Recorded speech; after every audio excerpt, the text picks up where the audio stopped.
The Carlisle Room in Alexandria, Virginia. 8:47 in the evening. 200 guests in black tie waiting for Adair Vance to open the annual gala of the Merrow Foundation.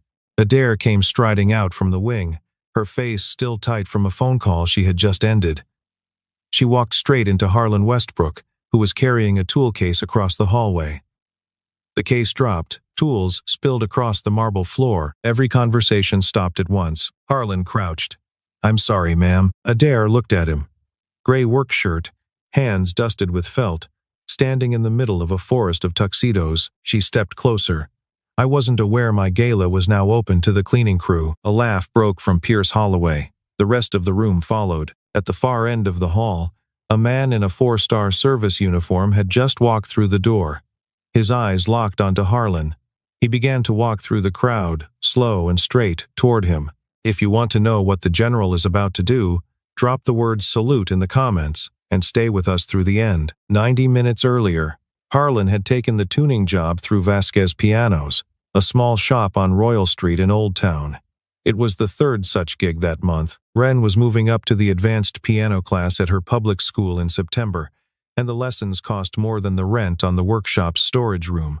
Harlan had not asked his mother for help. He had not asked anyone for help in the 3 years since his wife's funeral. Wren sat in the staff alcove behind the kitchen, with a workbook open on her lap. She was not reading it. Her right hand was tracing notes along the edge of the table, a quiet exercise her mother had taught her before the cancer. Marin had been a music teacher at the public elementary school in Del Rey. She had died in the spring of 2022, and Wren had been 6 years old. Theo Brennan, the head waiter at the Carlisle Room for 18 years, walked past the alcove with a tray of folded napkins. He stopped when he saw the girl. He set the tray down on a sideboard. "You waiting for someone, sweetheart?" "My dad. He's fixing the piano." "What's your dad's name?" "Harlan Westbrook." Theo did not move for a long moment. He had seen that name once, written on the back of a folded photograph, at his son's memorial service in the autumn of 2017. Corporal Daniel Brennan, killed in action, age 23. The man in the photograph had stood at the edge of the gathering and had not come forward because he was the team leader and he believed the family did not want to see him. Theo handed Wren a small piece of chocolate from his pocket and walked back out into the hallway.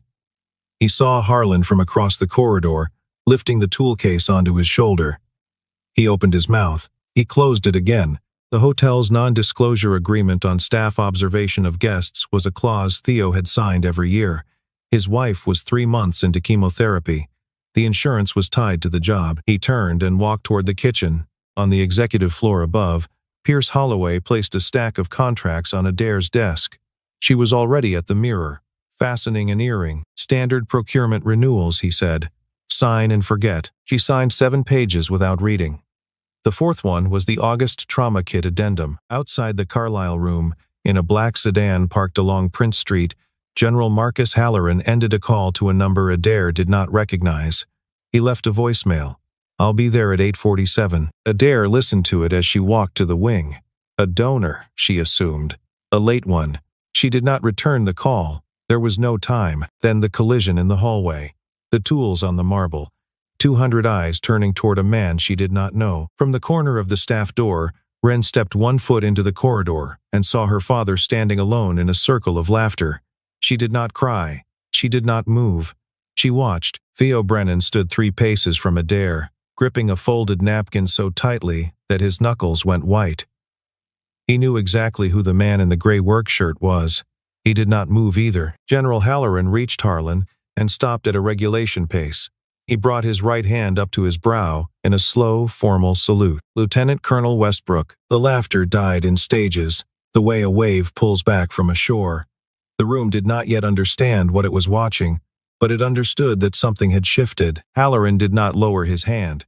Harlan returned the salute, brief and clean. "General." Halloran turned his body a quarter toward the crowd, but his eyes stayed on Harlan. "For those of you who were laughing a moment ago," he said, "the man you were laughing at is Lieutenant Colonel Harlan Westbrook, United States Army Special Forces, retired. In the autumn of 2017, his team walked into a 72-hour corridor on the Syria-Iraq border to bring out 11 advisors who had been cut off behind enemy lines. I was one of the 11. Pierce Holloway took a step back toward a column and steadied himself against it.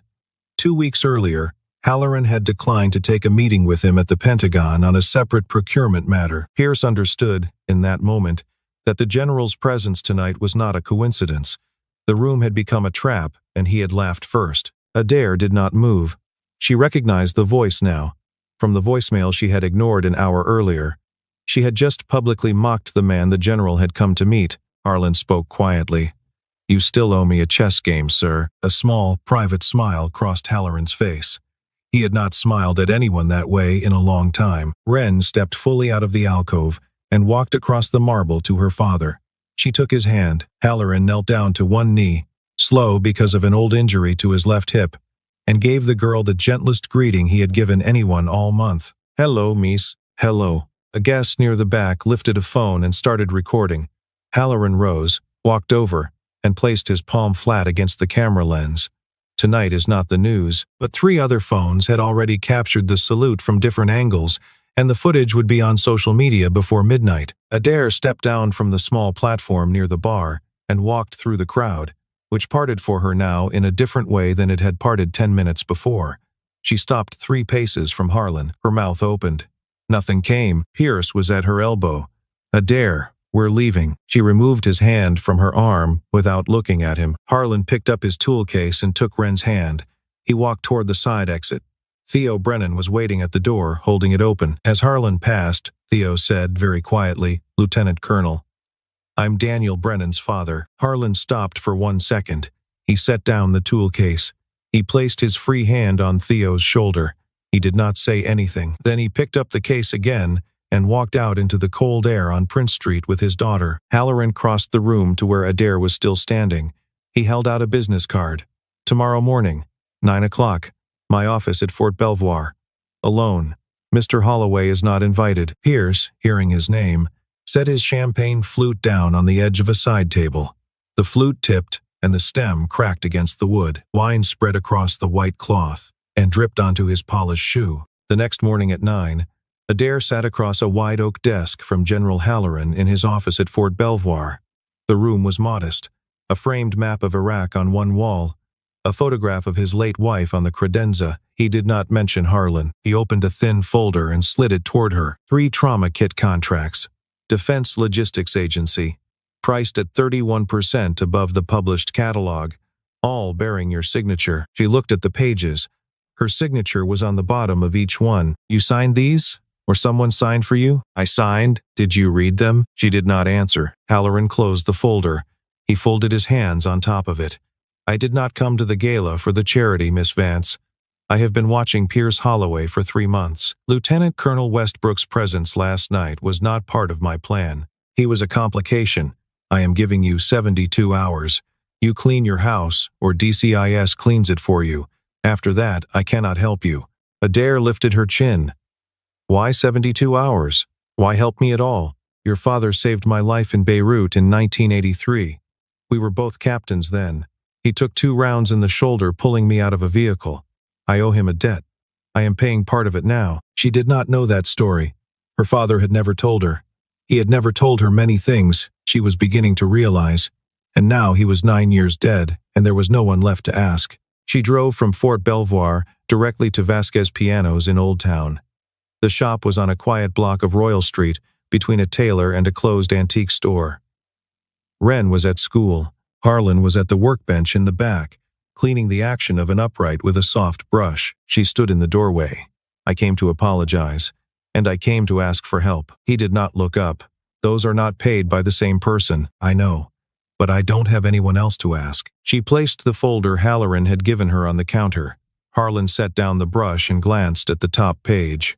He had carried trauma kits like the ones described in the document into 3 deployments. He recognized the prices immediately for what they were. He pushed the folder back toward her. "Read it first. All of it. Then I'll tell you what you're looking at." She sat down on a wooden chair near the bench and read for 2 hours. He worked the upright the entire time and did not look at her once. The shop smelled of varnish and felt and the cold metal of tools. A radio on the shelf played a baseball game on low volume, the Orioles against Tampa Bay, and Harlan turned it off after the 3rd inning. When she finished, He set down his brush. He took a pen and a blank sheet of paper from the drawer and put them on the bench in front of her. Write down 3 people inside your company you trust completely. She picked up the pen. She wrote one name, her father's. Then she stopped. The other 3 lines on the page stayed empty. You're alone, Miss Vance, and I don't accept tears as an answer. She did not cry, but her hand was shaking when she picked up the folder to leave. At the door of the workshop, she turned back. He was already bent over the upright again. She did not say anything else. She walked to her car and sat behind the wheel for 10 minutes before she started the engine. That evening, Adair did not go back to the office. She drove home to her townhouse in Rosemont and logged into the company accounting server using a legacy credential her father had set up in 2014, a credential Pierce did not know was still active. She found the August file. Someone had accessed it 3 days before the gala from an IP address that did not belong to any company device. She traced the IP, a coffee shop in Tyson's Corner. Pierce had been in a meeting in D.C. that day, with 2 members of the board, in a conference room that had no exterior windows. It was someone else. She called Harlan at the workshop number. I need the name of an investigator you trust. He gave her the number of Iris Marlowe, a retired Army Criminal Investigation Division warrant officer who now worked private contracts out of an office above a coffee roaster in Arlington. Iris worked for 24 hours straight. The name she came back with was Lavinia Croft, a mid-level defense broker out of Tyson's Corner, who had done occasional contract work with Pierce for the past 4 years. Iris had pulled 3 months of Lavinia's badge entries, parking receipts, and phone metadata. The pattern told a clear story. Pierce moved fast. He called an emergency board meeting and proposed that Adair take a temporary medical leave, citing the gala footage as evidence of unmanageable strain. He whipped 3 board members to his side before lunchtime. Adair did not refuse the meeting. She asked for a 5-day postponement to prepare medical documentation. Pierce agreed. He believed she was retreating.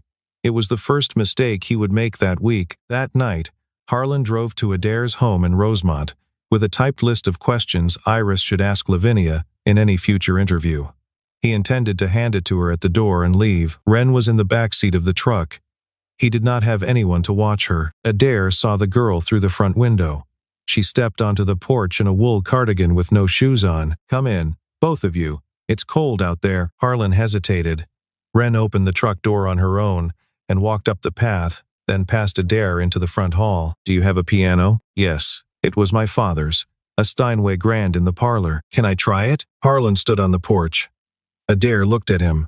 He gave a single nod and stepped inside, while Wren picked her way through a slow, careful version of a piece her mother had transcribed by hand on staff paper.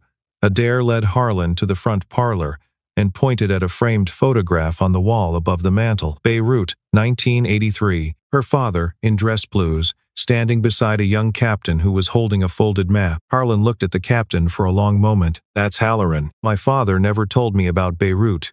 Not once. Some things a man doesn't tell because he doesn't think they need to be told. In the next room, Wren played a wrong note. She paused. She corrected herself and continued. Adair turned her head toward the sound. It had been a long time since anyone had played her father's piano. The next morning, Nadine Westbrook called Harlan from her kitchen in Charlottesville. She had seen the gala footage on Facebook the night before, sent by a neighbor who had known Marin in college. You made Marin a promise. You said you would not use the uniform for civilian matters, for anything outside the service. Mom. Halloran arrived first. I did not call him in, this time, but if Adair Vance pulls you any deeper into her company's business, you will have to decide about that promise yourself. Nobody can decide it for you. Not me, not your daughter. She hung up. Harlan sat in the workshop for a long time before he turned the lights on for the day's work. Adair called at noon. Iris had finished her preliminary work on Lavinia Croft. Lavinia had impersonated Adair at 3 private events in the previous 14 months. All of them booked through Pierce's office under Adair's name. One of them had been held at the Carlisle Room in March of the previous year. Carlisle Room, Harlan said. I need to speak with Theo Brennan. He drove to the Carlisle Room after the dinner service ended. Theo was alone in the main hall, setting chairs for the next morning's breakfast. The chandeliers were dimmed. The marble floor where the tool case had spilled was polished and bare. I am not going to ask to see your book, Harlan said. I am only going to ask if there was a private event in March of last year that was not in the official register. Theo set down a chair. He understood the careful shape of the question. It was an answer he could give without breaking the agreement he had signed every year for the past 18 years. There was. In Salon B, Mr. Holloway booked it. The guest list showed Miss Vance as the host. Was she there? A woman used her name at check-in. The voice was different. The walk was different. I noted it in my own book because something about it didn't sit right with me. He paused. He looked at the polished floor. Then he looked back at Harlan. Lieutenant Colonel, I will trade you for that information. Name it. The letter you wrote to my family in 2017. My grandson is 6 years old now. He does not remember his father. I would like you to write him a few more pages, something he can read when he is older, something about who his father was on the team, not just how he died. Harlan nodded once. I'll bring it next week. He photographed Theo's personal logbook in the back office, page by page, in steady light. When he walked out to his truck on Cameron Street, he noticed a black sedan parked across the way with its engine running and its lights off. He memorized the plate as he opened the truck door. Iris ran the plate from her terminal an hour later. The vehicle was registered to a leasing company that listed Pierce Holloway as the sole authorized driver. Pierce was watching Theo Brennan. Harlan called Halloran that night from the workshop landline. General, Holloway knows Brennan spoke to me. I need a man on him. I have had one on him since last night, Lieutenant Colonel. I also have an old veteran's instinct. We will keep him safe. Iris arranged a meeting between Lavinia Croft and a fake buyer at a coffee shop on King Street, 2 blocks from the river. Lavinia believed she was meeting a fresh client interested in routing a defense contract through her firm. Harlan and Iris took a table at the back of the shop. Adair sat 2 tables over in a wool cap pulled low and a pair of reading glasses she did not need. The fake buyer, played by a former associate of Iris from her SID days, drew Lavinia out gently over 2 cups of coffee.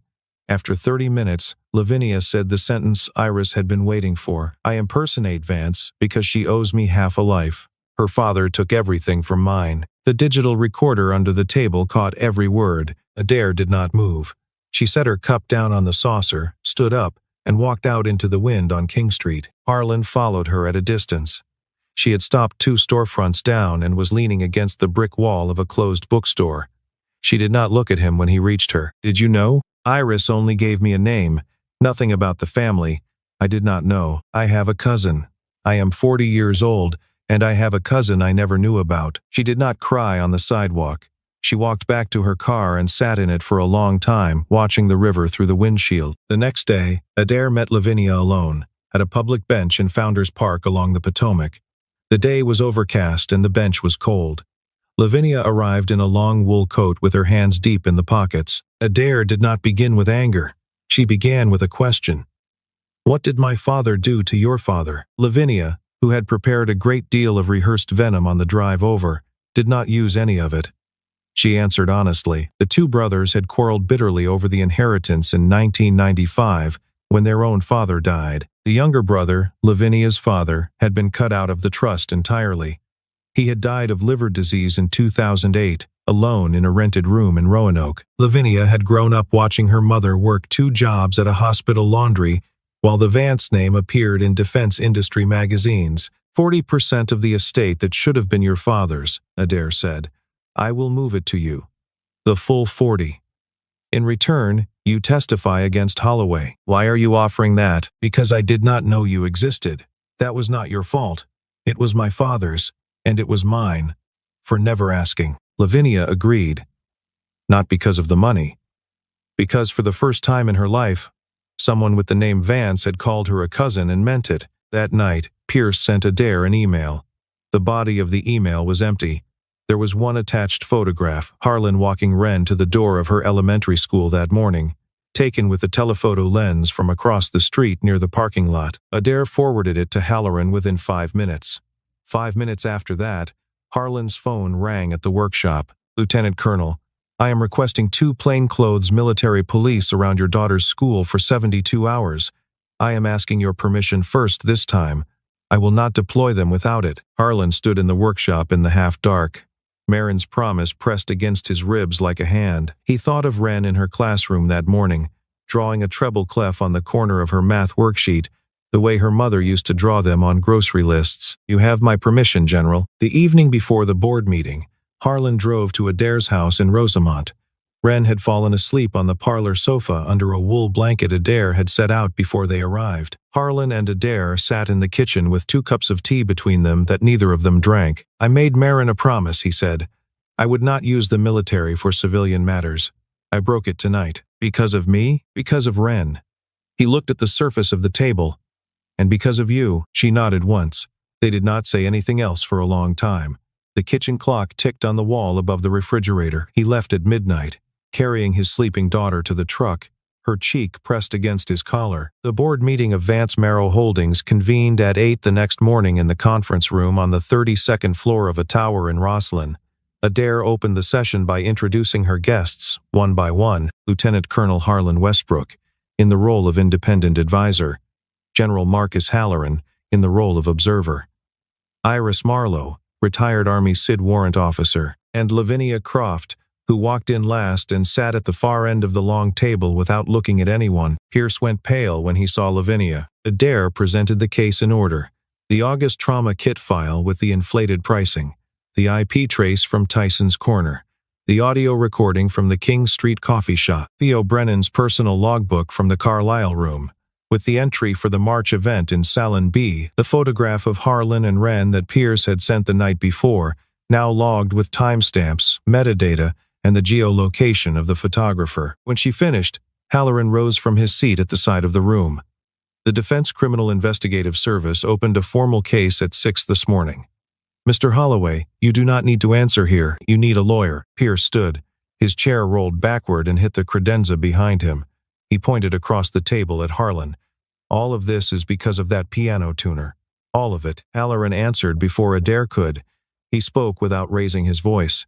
"Mr. Holloway, that piano tuner brought me out of a 72-hour corridor in the autumn of 2017. Last night, you arranged photographic surveillance on his 8-year-old daughter at her elementary school.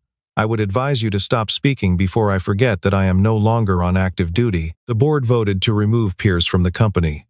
8-1. Hotel security from the building's lobby escorted him from the floor. When the room emptied, an older board member, a friend of Adair's father from his Naval Academy years, walked over to her at the window.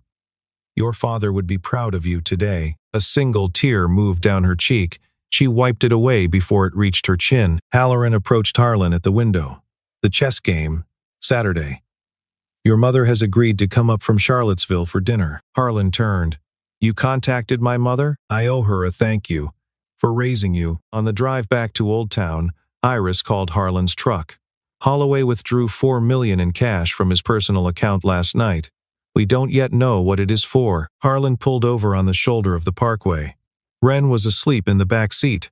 He called Halloran. "General, he pulled cash, $4 million. I am aware. Dulles, Reagan, and BWI are all flagged. Lieutenant Colonel, I am requesting that you and your daughter stay at Miss Vance's home tonight. I am not asking." 48 hours later, federal marshals arrested Pierce Holloway at Washington Dulles International, attempting to board a private charter to the Cayman Islands. The $4 million in cash was in 2 leather carry-ons. He was wearing a blue suit and had shaved off his mustache that morning at a hotel near the airport. The motive came out within days. In the federal complaint, Pierce had personally invested $8 million into a defense electronics startup that was burning through capital and would not survive past the year-end audit. He had been routing inflated contracts through Vance Marrow to generate the cash flow to cover his exposure. The startup was based in Reston. 3 of its directors were also under investigation. Adair held a brief press conference on the steps of the company tower.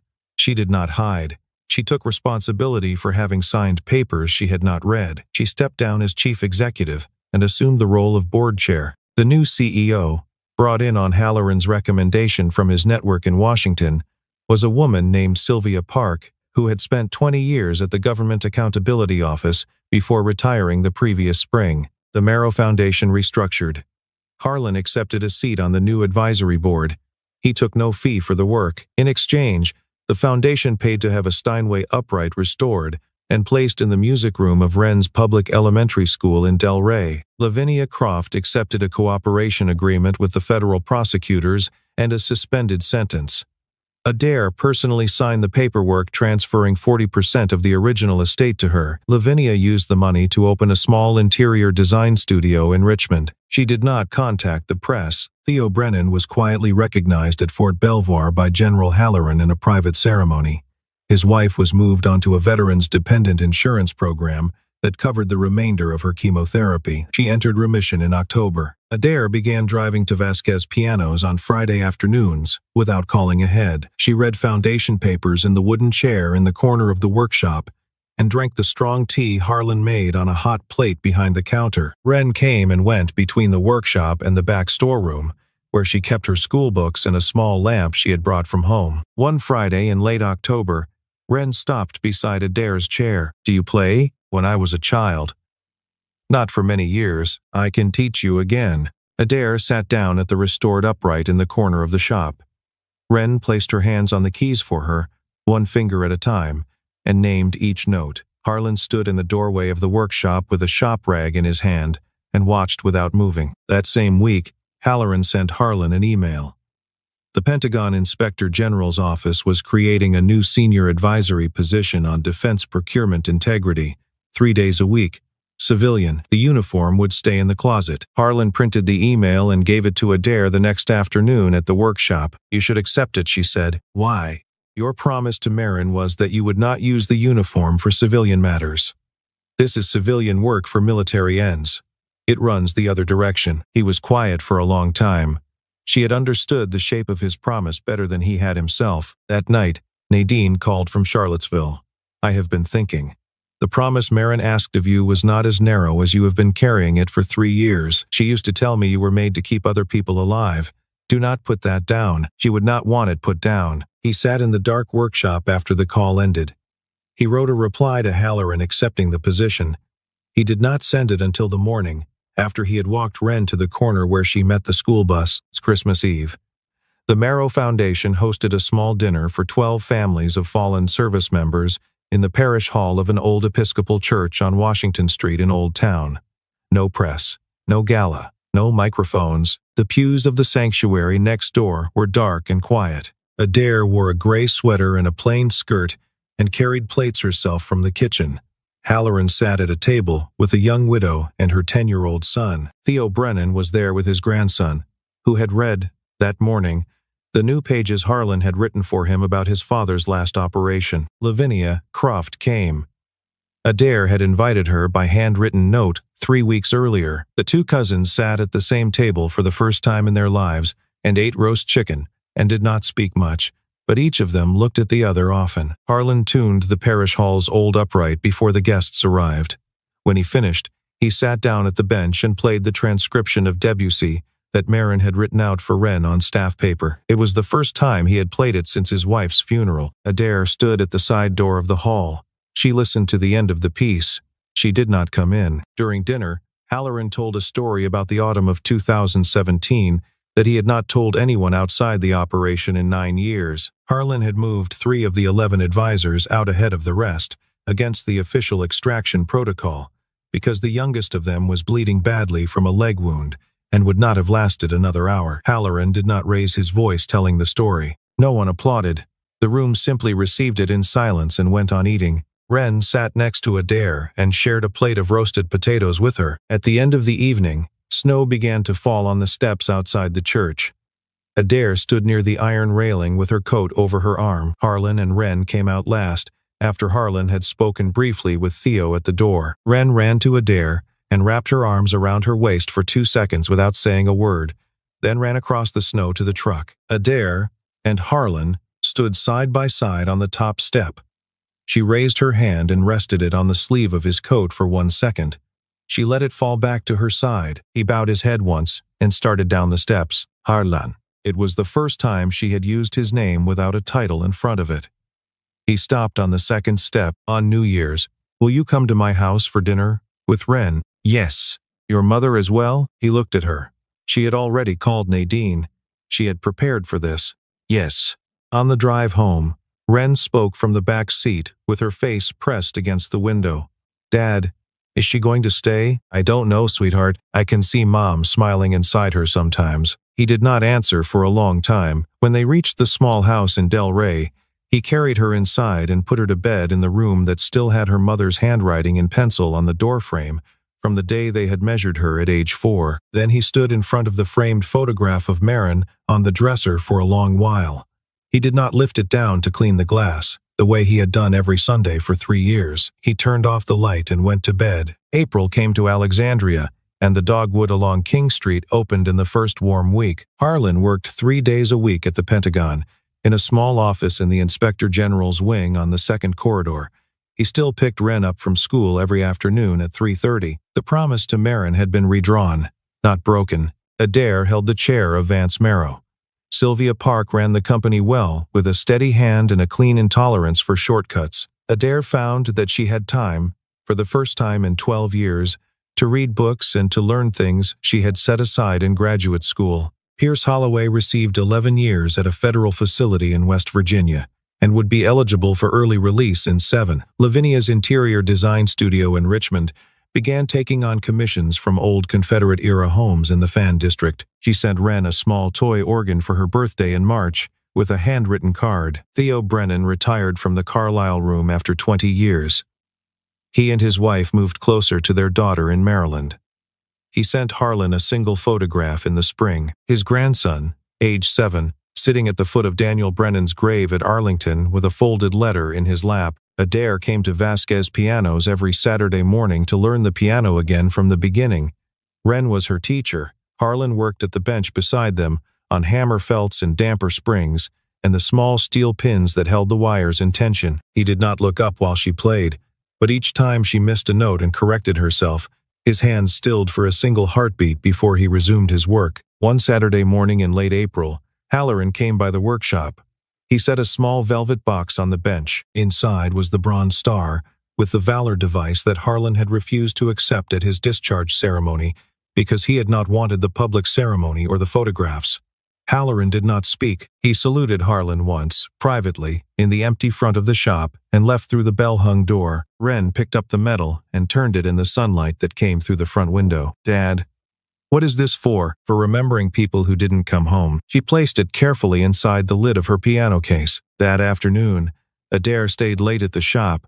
Wren fell asleep on the worn leather chair in the corner of the workshop, her cheek against a cushion that smelled of the lavender sachet Nadine had sewn for her. Nadine herself had driven up from Charlottesville that morning for a visit, and was sitting near the front window with her knitting in her lap. Harlan closed the workshop for the day, and sat down across the small table from Adair.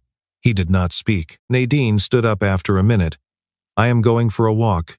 She put on her coat and went out the front door. The bell above the door chimed once and was still. The two of them sat in silence for some time. There was no urgency in it. The light from the workbench lamp was warm and yellow on the table between them. "Will you come to dinner with us?" Harlan said. "Tonight. And the other nights." It was not a declaration of anything. It was a clear question, asked plainly, for the first time. "Yes," she said. One word. He stood up to make a fresh pot of tea on the hot plate behind the counter.